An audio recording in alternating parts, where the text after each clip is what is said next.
শিৱসাগৰ জিলা কংগ্ৰেছৰ সভাপতি হিচাপে আজি দায়িত্বভাৰ গ্ৰহণ কৰিব অজয় গগৈ, এগৰাকী পুৰণি কংগ্ৰেছ কৰ্মী। আৰু সেই অজয় গগৈয়ে শিৱসাগৰ ৰাজীৱ ভৱনত জিলা কংগ্ৰেছৰ সভাপতি আসনত বহাৰ প্ৰাকখনত বিশাল সমদল কৰি তেওঁক সমৰ্থকসকলে আদৰি আনিছে। মই দেখুৱাইছো, প্ৰথমে শিৱদলত তেওঁ বন্তি প্ৰজ্বলন কৰে, তাৰ পিছতে সহস্ৰাধিক সমৰ্থকে ঢোলে ডগৰে গায়ন বায়নে এই ধৰণে অজয় গগৈ আদৰি অনা পৰিলক্ষিত হৈছে। অজয় গগৈ সং দিছে বিৰোধী দলপতি দেৱব্ৰত শইকীয়া, বিধায়ক ভাস্কৰ বৰুৱা, ধৰি বহু কংগ্ৰেছ কৰ্মী তথা নেতাই।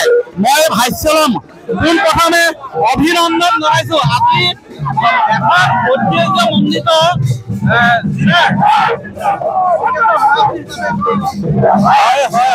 ধন্যবাদ জনাইছো আমাৰ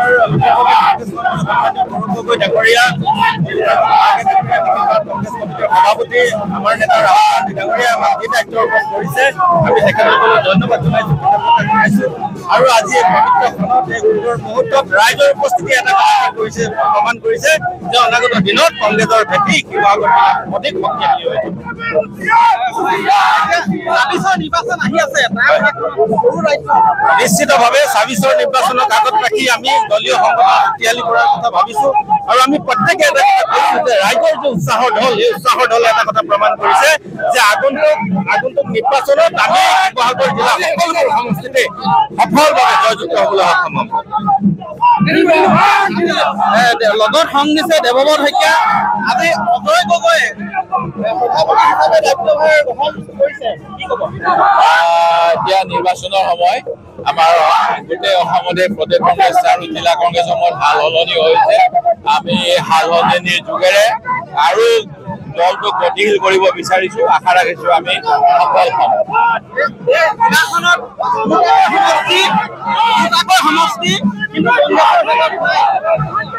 এটা সময় আছিল অবিভক্ত শিৱসাগৰ জিলাৰ ৬টাকৈ সমষ্টি কংগ্ৰেছৰ হাতত আছিল। এই গতিকে নিশ্চিতভাৱে ৰাইজৰ পৰা আমি সঁহাৰি চেষ্টা কৰিম যাতে আমাৰ দলৰ ভেটি আৰু মজবুত হয়।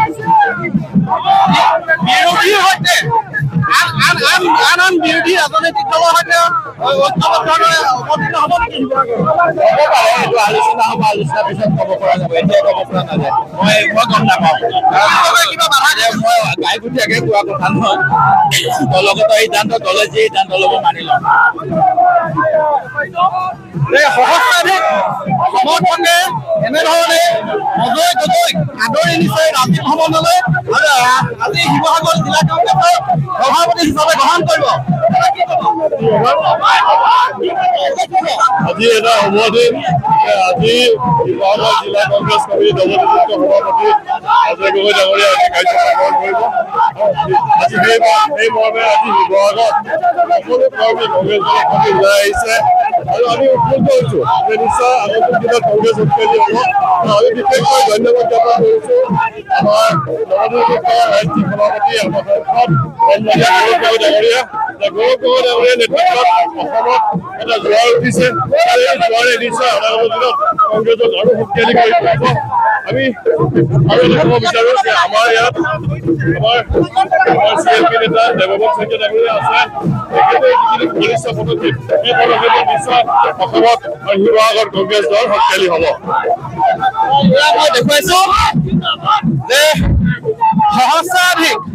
সহস্ৰাধিক সমৰ্থকে আজি শিৱসাগৰৰ ঐতিহ্য শিৱদৌলৰ সন্মুখৰ পৰা অজয় গগৈক ৰাজীৱ ভৱনলৈকে আদৰিছে।